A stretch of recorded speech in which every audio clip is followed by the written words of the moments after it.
Assalamualaikum warahmatullahi wabarakatuh. Selamat pagi teman-teman sekalian. Selamat pagi Pak Rusdi.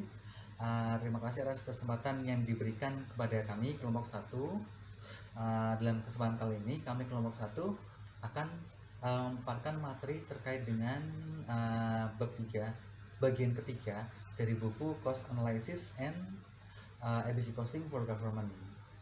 Dalam bagian ini ada 3 bab. Yang pertama itu ABC Costing, yang kedua sistem informasi, yang ketiga cost cutting. Langsung kita mulai saja ya. Untuk ABC Costing, ABC Costing itu sendiri sebenarnya adalah metode akuntansi yang tujuannya untuk mengestimasikan biaya atas sebuah produk atau jasa layanan yang diberikan. Nah, bagaimana caranya? Caranya itu dengan cara mengalokasikan biaya-biaya yang timbul berdasarkan sumber daya yang digunakan untuk melaksanakan aktivitas-aktivitas yang diperlukan dalam membuat produk atau menyediakan jasa. Nah, metode ABC ini berbeda dengan metode yang tradisional. Letak perbedaannya di mana? Jadi letak perbedaannya itu ada pada bagaimana mengalokasikan biaya-biaya tidak langsung ke dalam masing-masing produk yang dihasilkan. Nah, untuk metode tradisional itu biasanya dengan cara mempuling, menjadikan biaya-biaya FOH tersebut, indirect tersebut menjadi satu kesatuan untuk kemudian dibagi kepada masing-masing produk yang dihasilkan. Nah, biasanya dasar bagiannya itu menggunakan jumlah jam kerja. Namun berbeda dengan ABC Costing.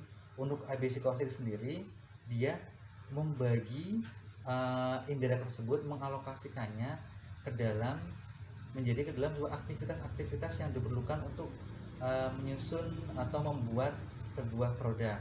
Setelah dialokasikan, diidentifikasi ke dalam aktivitas-aktivitas, selanjutnya biaya tersebut dialokasikan kepada masing-masing produk dengan cara apa? Yaitu dengan cara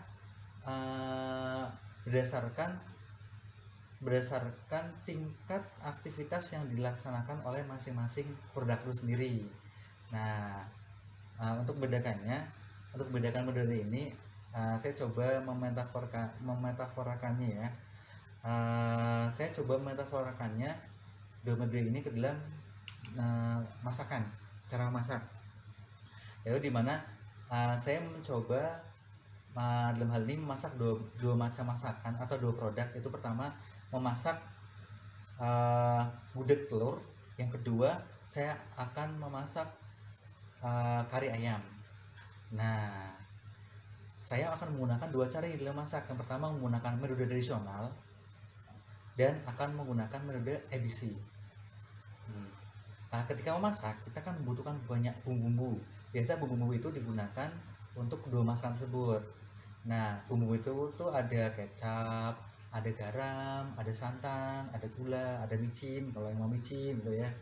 Nah, jadi di situ dengan metode satu itu, metode tradisional, kita menggabungkan semua bumbu-bumbu tersebut, bumbu yang diperlukan untuk membuat dua makanan itu kita gabungkan, kita udek-udek, kita campur. Habis itu setelah kita campur, kita bagi tuh terhadap dua makanan tersebut. Kita bagi pada tadi gudeg telur dan kepada kari ayam. Itu yang mode pertama, kita aduk, kita kumpul satu, terus bagi. Yang kedua dengan mode ABC itu kita tentukan satu bumbu tersebut. Jadi untuk kari ayam kita butuh kecapnya berapa? Untuk gudeg kecapnya lebih banyak, pastinya lebih banyak ya karena dia rasanya manis. Terus untuk garam mungkin untuk gudeg lebih sedikit karena rasanya manis ya, tapi untuk yang kari ayam rasanya gurih mungkin lebih banyak garamnya. Untuk santan juga sama. Hal lain juga berlaku untuk gula juga. Jadi dengan metode ABC costing ini, dengan metode ABC ini, bumbu tersebut dibagi berdasarkan kebutuhan dari masing-masing makanan tersebut. Nah, jadi berbeda nih, gulanya berbeda antara gudeg dan kari ayam, dan juga santannya berbeda, garamnya berbeda gitu. Menurut teman-teman, kalau menggunakan dua metode ini mana yang lebih enak, metode tradisional atau metode EBC? Nah, tentunya teman-teman akan menjawab metode EBC kan ya. Kenapa? Karena metode EBC ini akan menghasilkan makanan-makanan yang cita rasanya cukup enak, pas gitu. Nah, begitu juga dengan metode ABC costing. Dengan metode ABC costing ini, jadi biaya untuk produk yang dihasilkan atau jasa yang dihasilkan itu akan lebih akurat jika dibandingkan dengan biaya tradisional yang menggabungkan FOH-nya, setelah itu baru dibagi terhadap produk-produknya. Nah, sebenarnya EBC ini berguna untuk apa aja? Untuk pemerintahan, EBC ini berguna untuk yang pertama untuk tadi ya, untuk menentukan biaya sebuah produk atau layanan.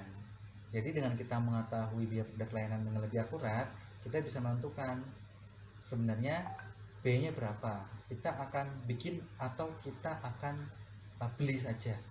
Jadi jika kita bisa membuat yang lebih murah, kenapa kita harus membelinya gitu. Yang kedua, dengan ABC ini kita bisa menghilangkan aktivitas-aktivitas yang tidak berfaedah, tidak menambah nilai, sehingga dengan menghilangkan aktivitas tersebut kita bisa melakukan efisiensi.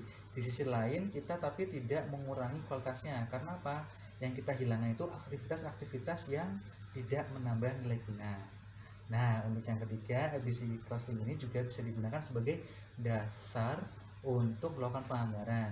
Jadi ketika pemerintah untuk misalkan tahun depan akan menyediakan 2000 layanan, misalkan 2000 layanan untuk apa gitu. Jadi kita sudah tahu berapa biaya layanan per satu layanannya, kita bisa memperkirakan berapa sih biaya untuk menyediakan 2000 layanan. Nah, mungkin itu cukup dari saya. Selanjutnya akan dijelaskan oleh Mas Arif.